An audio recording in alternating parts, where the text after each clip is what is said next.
August 18th, 2015, and I want to dispel the fallacy that fruit and vegetables and our food can not be grown without chemicals.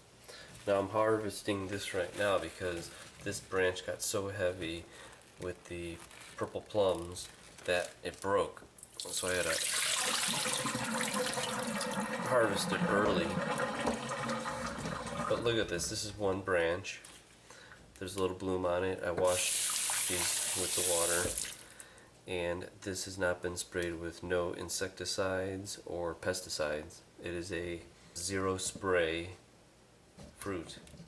Same with my kohlrabi. I think this is purple Vienna. This is the first one that I picked this year, and I didn't put anything on it. Now there's some other vegetables that, like maybe cabbages, other stuff that worms go nuts on it. Well, then just don't grow it. Grow the stuff that you can grow easily without chemicals, and the nutritional value is going to be better too, because a lot, like if you use Roundup in your soil around it, it actually makes the soil anaerobic, and more diseases in the ground soil will come up. So if you have a healthy soil, a healthy plant, no chemicals, the fruits and vegetables will be more nutritional. So that's all I wanted to say is, if I could do it, you could do it, and we could do it on a large scale. This is all 100% organic, organically grown. Alright, I want to explain one thing.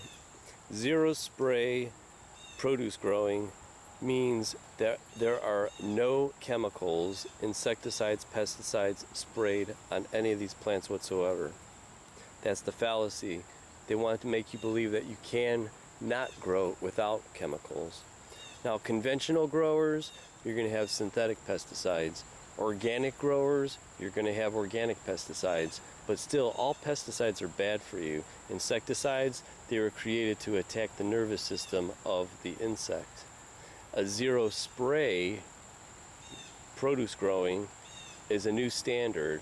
It's called Organic Slant Organic, which means it was grown without chemicals.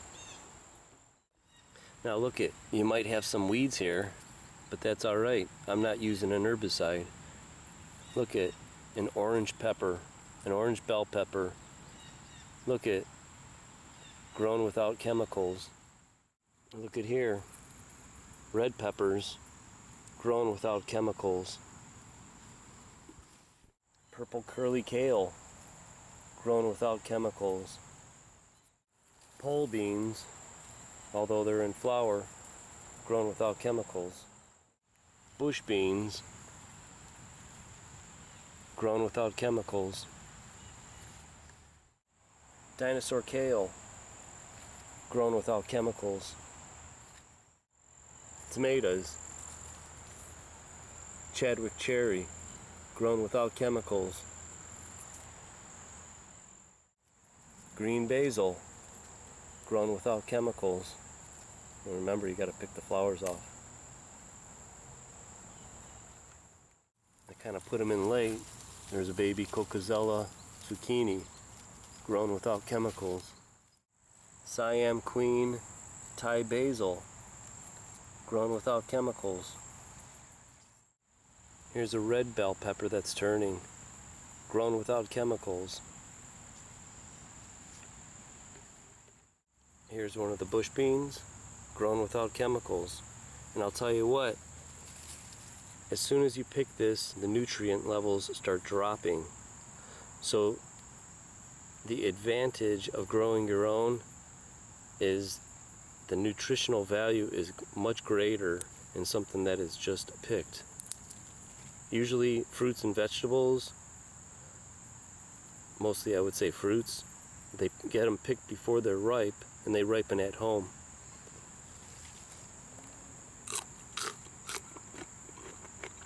These things actually taste pretty sweet. Ruby chard, grown without chemicals.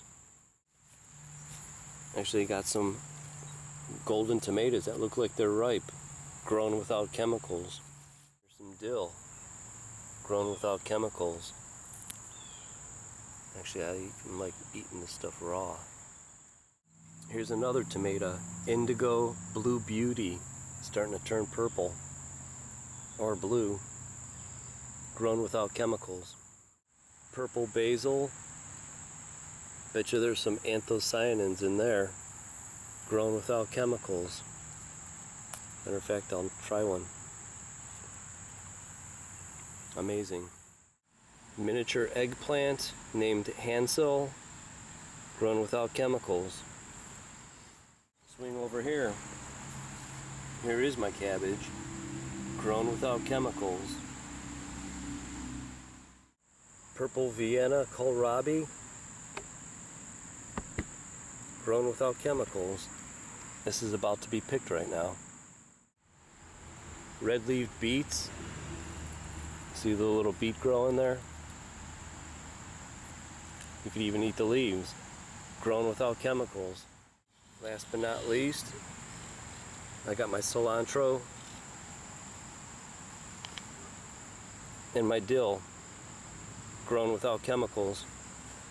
The point is that don't fall for the fallacy that you need to use chemicals to grow your produce, fruits or vegetables, because it's a falsehood. I'm doing it, I'm proving it. Remember, this is the new standard that we should be striving for, is the Organic Slant Standard, which means food production that is healthy for you, once again, without the pesticides, insecticides that kill insects, targeting their nervous system. And you know what? These tiny, minute particles that are on the food you're ingesting, and just a theory, I'm pretty sure, my thoughts are that these insecticides, pesticides, herbicides are creating the diseases like Parkinson's and all this other stuff that is harmful to our bodies. And this is the havoc that chemicals do.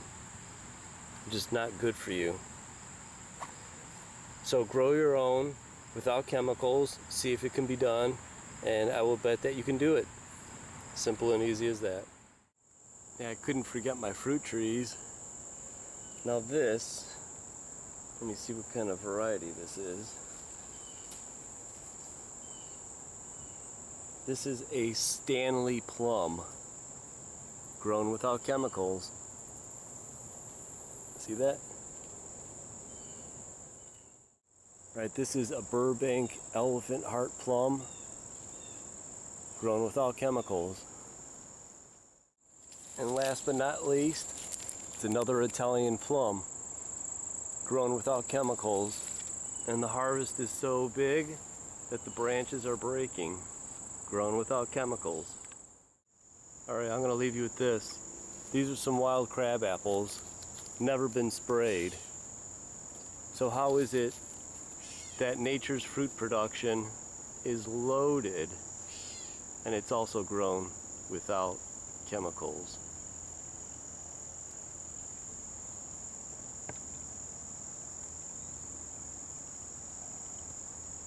Don't fall for the fallacy.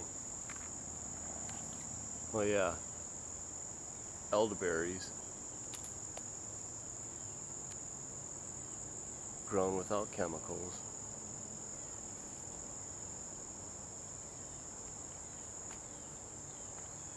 Now my biggest problem is actually the wildlife eating all this produce. It's harder to protect your plants from the animals and the birds than it is growing them. But I bet they also enjoy that they were grown without chemicals. Now there's only one minor difference between the way most farmers and agriculture is growing the products. It's because they're growing them with chemicals, and I'm not.